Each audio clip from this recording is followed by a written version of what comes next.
Tollywood rowdy hero Vijay Devarakonda గత కొన్ని సినిమాల నుంచి వరుస ఫ్లాప్లు ఎదుర్కొంటున్నాడు. అయితే అతని ఆశలు ఇంకా అంతా ముడిపడి ఉన్నాయి. పాన్ ఇండియా లెవెల్లో భారీ అంచనాలతో వచ్చిన లైగర్ సినిమా దారుణమైన ఫ్లాప్ అవ్వగా, ఫ్యామిలీ స్టార్ కూడా అదే రీతిలో ఫ్లాప్ అయింది. అయినప్పటికీ విజయ్ దేవరకొండ తన కెరియర్లో త్వరగా హిట్ సినిమాతో మళ్ళీ కంబ్యాక్ ఇవ్వాలని ఆశతో ఉన్నాడు. ఈ నేపథ్యంలో విజయ్ తన తాజా వ్యాఖ్యలతో బాలీవుడ్పై ఆసక్తికరమైన ప్రశంసలు సంచలనం సృష్టించాయి. బాలీవుడ్ గత కొన్ని సంవత్సరాలుగా డౌన్ఫాల్ అనుభవిస్తుండగా విజయ్ దేవరకొండ తన భావాలను పంచుకున్నారు. బాలీవుడ్ మళ్ళీ పుంజుకుంటుంది అని చెప్పారు. ఆయన ప్రకారం వేరే ప్రాంతాల నుంచి వచ్చిన కొత్త డైరెక్టర్లు, నిర్మాతలు బాలీవుడ్ను మళ్ళీ పుంజింపజేస్తారు.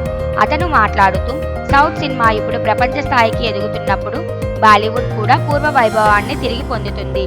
సౌత్ సినిమాలకు ప్రపంచవ్యాప్తంగా ఆదరణ పెరిగి, కానీ ఒకప్పటి వరకు ఈ ఇండస్ట్రీకి గుర్తింపు ఉండేది కాదని అన్నాడు. విజయ్ దేవరకొండ చెప్పినట్లుగా సినీ ఇండస్ట్రీ ఒక సర్కిల్ లాంటిదే.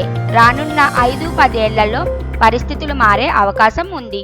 బాలీవుడ్లో ఉన్న లోటును నింపడానికి కొత్త డైరెక్టర్లు వచ్చి బాలీవుడ్ స్థాయిని పెంచుతారనే నమ్మకం నాకుంది.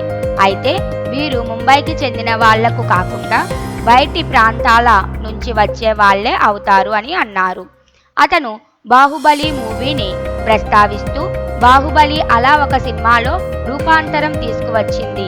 ఇది బాలీవుడ్ కూడా ఊహించలేదు. బాహుబలి సినిమా కోసం మొత్తం యూనిట్ 5 ఏళ్లు కష్టపడి పనిచేసింది. ఆ కష్టానికి తగిన ఫలితం తెలుగు సినిమాకు అలాగే బాలీవుడ్కి కూడా తీసుకువచ్చింది అన్నారు విజయ్.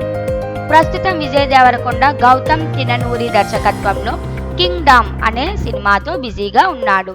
ఈ సినిమా మే 30న విడుదల కానుంది. సౌత్ సినిమాలకు మరింత గుర్తింపు, బాలీవుడ్కు కొత్త ఊపిరి. విజయ్ దేవరకొండ ఆశయాలను ఈ వ్యాఖ్యలు బలంగా వ్యక్తం చేశాయి.